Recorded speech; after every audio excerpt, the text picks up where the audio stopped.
buku ini tuh bergenre tentang motivasi bisnis yang mungkin bisa jadi acuan buat kalian yang mau membuka sebuah usaha.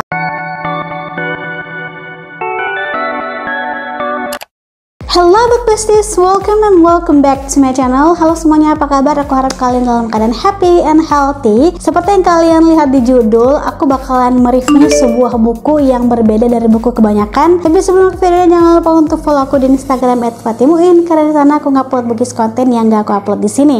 Pastikan kalian duduk manis, siapkan cemilan dan air putih. So without any further ado, mari kita langsung ke videonya. Oke, jadi setelah sekian lama aku nggak nge-review, dan di video kali ini tuh aku mau nge-review satu buku yang kayaknya agak-agak sedikit berbeda dari buku kebanyakan. Buku ini tuh bergenre tentang motivasi bisnis yang mungkin bisa jadi acuan buat kalian yang mau membuka sebuah usaha gitu. Ini kayak cerita-cerita tentang brand owner gitu dalam memperjuangkan brandnya. Jadi buku yang akan aku review adalah CBLK. Nah, mungkin bagi kalian yang melihat sekilas cover ini agak bingung ya, karena dimana terletak tulisan CBLK-nya ini kayak titik-titik aja gitu loh, dan nggak ada tulisan sama sekali kecuali tulisan testimoni yang di sini.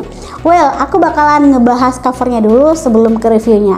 Jadi cover dalam buku ini adalah berupa kode braille. Mungkin kalau misalkan kalian searching aja kode braille itu seperti ini, atau bisa digunakan untuk para tunanetra. Jadi kalau misalkan para tunanetra mau membaca covernya bisa kayak disentuh aja seperti ini, karena memang kode braille itu diperuntukkan atau dikhususkan untuk para tunanetra. Penulisnya memang sengaja membuat covernya seunik ini biar bisa dinikmati dan bisa dibaca oleh para tunanetra. Meskipun mungkin di dalam bukunya ini nggak ada tulisan braille juga, cuman covernya aja, tapi at least dia bisa merasakan kalau ada buku dengan judul seperti ini gitu lah. Aku cukup tertarik dengan cover buku ini. Dia kayak warna kuning yang tidak terlalu menyala. Aku suka dengan warnanya yang satu gitu dan gak ada gradasi. Jadi kayak simple dan elegan aja menurutku, dengan tulisan braille yang unik.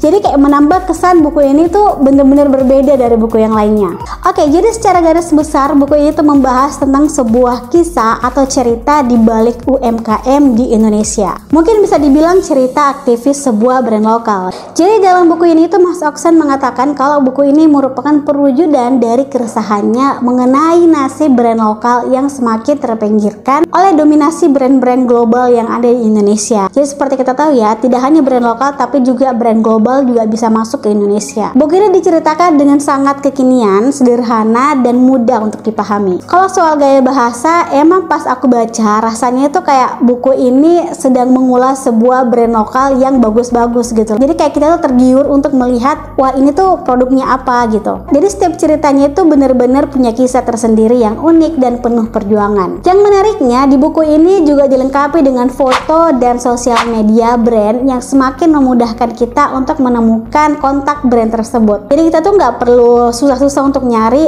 apa aja brand yang disebutkan dalam buku ini, itu sudah ada nama Instagramnya gitu. Jadi langsung kita bisa cari gitu. Dan oh ya, satu lagi, dalam buku ini juga tidak lupa diselipkan dengan beberapa gambar brandnya yang bikin kita tuh justru semakin penasaran. Jujur pas baca buku ini itu aku cukup menikmati setiap kisah dari brand yang beragam. Mulai dari makanan, fashion dan hijab, ada juga jasa, ada juga barang elektronik sampai aplikasi yang memang diciptakan oleh orang Indonesia. Salah satu UMKM sukses yaitu Rendang K7. Ini sudah disebutkan dan dijelaskan dalam buku ini. Brand asal Padang ini menjual sebuah kuliner yaitu rendang dengan cara masak yang unik. Pemiliknya yang bernama Suryanto membangun brand ini itu di sekitar tahun 2017 silam. Perjalanan merintis sebuah K7 membuatnya ke sebuah pertemuan besar, yaitu menemani Chef Gordon Ramsay untuk membeli bahan makanan di pasar tradisional untuk membuat rendang dan bersaing dengan rendang buatan chef Indonesia yang bernama William Wongso. Nah, dalam tayangan Uncarted di Nat Geo, Chef Gordon Ramsay ini ingin ditemani dengan UMKM yang paham dengan rendang, dan terpilihnya rendang K7 ini. Di sini itu tuh benar-benar dijelaskan bagaimana perjuangannya dan bagaimana si pemilik rendang K7 ini menemani Chef Gordon. Menurut Suryanto ini adalah langkah yang besar karena tayangan ini merupakan tayangan internasional